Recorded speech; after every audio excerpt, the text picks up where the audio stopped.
नमस्कार, मी गणेश आचवल स्वामी कृपा क्रिएशन्स या यूट्यूब चॅनलमध्ये तुम्हा सर्वांचं मनपूर्वक स्वागत करतोय. मित्रांनो, अनेक पुनरुज्जीवित नाटकं पुन्हा नवीन संचात रंगभूमीवर येत आहेत आणि आपल्या सर्वांचं आदराचं स्थान असणारे स्वातंत्र्यवीर विनायक दामोदर सावरकर यांच्या लेखणीतनं साकारलेलं नाटक म्हणजे संगीत संन्यस्त खड्ग ते नव्या कोऱ्या संचात रंगमंचावर पुन्हा अवतरतंय. आणि त्या नव्या कोऱ्या संचातला एक प्रमुख शिलेदार आज माझ्यासोबत आहे, ओमप्रकाश शिंदे. नमस्कार ओम. नमस्ते. तुझं स्वागत आहे आधी आमच्या चॅनलतर्फे. आणि मला जाणून घ्यायला आवडेल की मालिकांमध्ये बिझी असणारा कलाकार आज नाटकाला इतका छान वेळ देतोय, नेमकी भावना काय आहे मनात?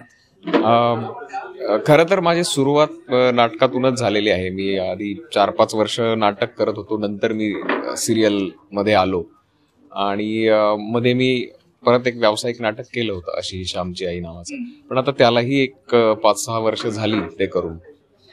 तर त्यानंतर मग असं मला वाटलं होतं त्या नाटकानंतर की आता परत आपण जेव्हा नाटक करू तेव्हा आपल्याला जे आवडेल, एखादं स्क्रिप्ट आवडलं पाहिजे, किंवा कारण त्यात बरीच गणितं असतात नाटकांमध्ये. मग ते तारखा पण भरपूर जातात. मग दुसऱ्या प्रोजेक्टचं म्हणजे एक स्ट्रगलर म्हणून खूप तुम्हाला गोष्टी बघायला लागतात जर नाटक घ्यायचं असेल तर. पण आता बरेच दिवस झाले आणि मला चांगलं नाटक करायचं होतं आणि जिथे जेन्युइनली काहीतरी वेगळं प्रेक्षकांना बघायला मिळेल असं काहीतरी असावं, नेहमीच्या ह्यापेक्षा थोडं वेगळं असावं अशी माझी अपेक्षा होती. पण मला काही असं माहीत नव्हतं. तर मला माझं नशीब चांगलं की मला ऋषिकेश जोशी यांनी, मी त्यांचं संयुक्त मानापमानाची गोष्ट ते नाटक पाहिलं होतं, गोष्ट संयुक्त मानापमानाची. तेव्हा मी त्यांना म्हणालो होतो की मला कधी काही कुठल्या नाटकात जर वाटलं की मी करू शकेन तर मला प्लीज तुम्ही कळवा, मी करेन, मला आवडेल काम करायला. तर त्यांनी ते लक्षात ठेवून मला आता हे संगीत संन्यस्त खड्गच्या म्हणजे जेव्हा ते कास्टिंग करत होते तेव्हा त्यांनी मला फोन केला आणि ते म्हणाले की असं असं आहे आणि तुला आवडेल का काम करायला. मी तर म्हणजे खुशच होतो, मी तयारच होतो. फक्त ते म्हणाले की मग तुला 1-2 महिने तरी द्यायला लागतील, बाकी काही आपल्याला फार ऍडजस्टमेंट नाही करता येणार, कारण त्याच्यावर भाषेवर काम आहे, कारण ते सावरकरांनी लिहिलेलं आहे. आणि मग आता ती सवय किंवा ती बोलण्याची आपल्याकडे आता राहिली नाही, प्रचलित नाहीये, बरेच शब्द नाहीयेत किंवा लय जरा वेगळी आहे.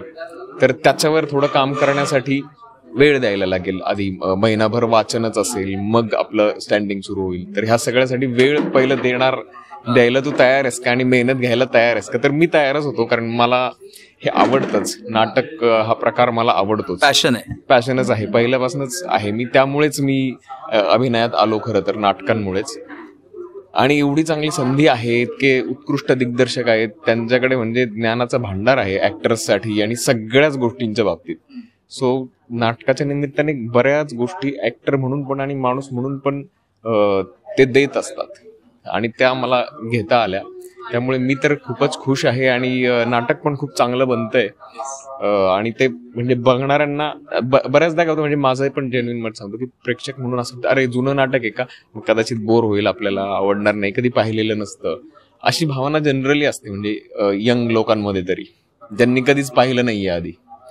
पण हे नाटक असं की हे प्रेक्षणीय पण आहे, म्हणजे तुम्हाला बघायला पण आहे. सतत काहीतरी घटना घडतायत आणि 2,500 वर्षांपूर्वीचा काळ आहे आणि त्यातल्या त्यात म्हणजे सावरकरांनी जे लिहिलंय ते म्हणजे आपण आता विचार पण नाही करू शकत. त्या इतक्या हुशारीने त्यांनी ते सगळे रस त्याच्यामध्ये टाकलेत, नवरसांपैकी.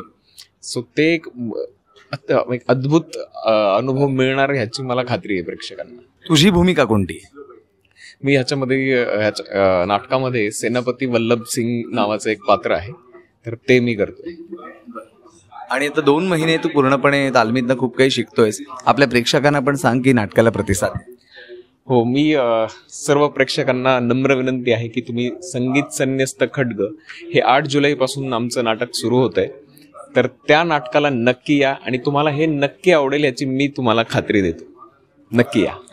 खरंय. आणि मुळात स्वातंत्र्यवीर सावरकरांनी मांडलेले विचार ते समाजापर्यंत पोहोचवण्याचं महत्वाचं माध्यम हे नाटक, आणि ते पुन्हा एकदा रंगभूमीवर अवतरते.